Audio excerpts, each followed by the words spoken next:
this new functionality that Excel has. So this image function that they have, I I don't think it's been out for that long. Late August. I'm not sure the exact date that it's been released for people to test, but as far as I know from the reading, it could be a game changer with respect to, when you add a regular image to Excel, you have a few different options. When you bring the image in, it's always, for me, it's always like sizing. I don't know if the image is going to come in like huge or too small.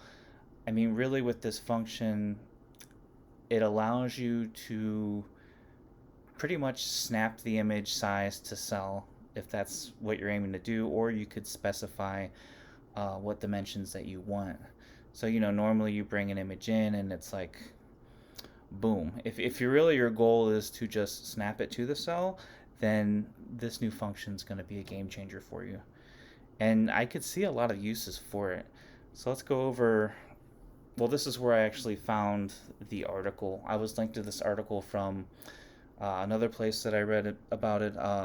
Is it Eliza Betta?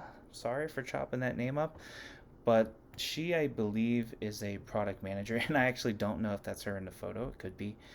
Um, and as you can see, August 25th. So this is pretty recent, and I'm excited to see this type of functionality. And although it's being tested right now with only people in the Office Insider community on some platforms, but I would expect it to go live. I mean, maybe they'll start it out. They've been starting a lot of functions out on Office 365, so hopefully we see it out there somewhere so that some more people can get out and test it.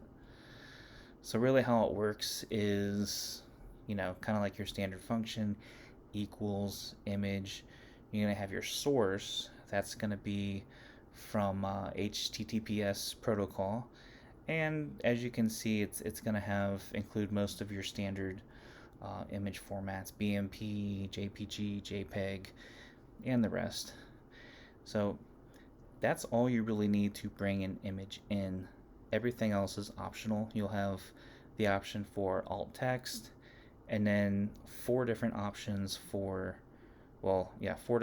sizing: 0, fit to the cell; 1, fill the cell with the image, ignore the aspect; 2, maintain original size.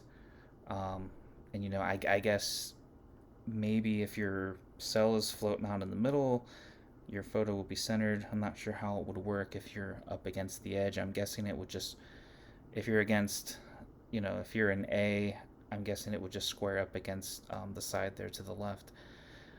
And then for the third, well, from 0 to 3, the fourth option, customize the image size. And then I guess if you choose that option, it'll give you space to fill in the height and the width. So they give you a few options where they insert a spear.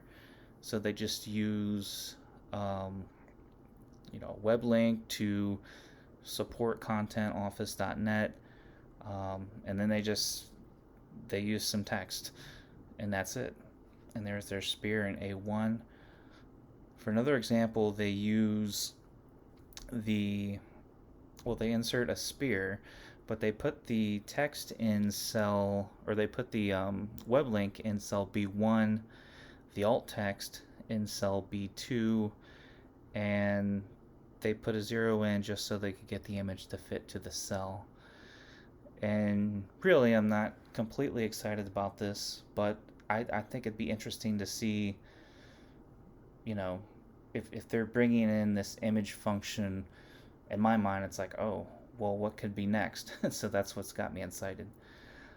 So, yeah, I mean, I can think of a few different applications where I could have used this in the past.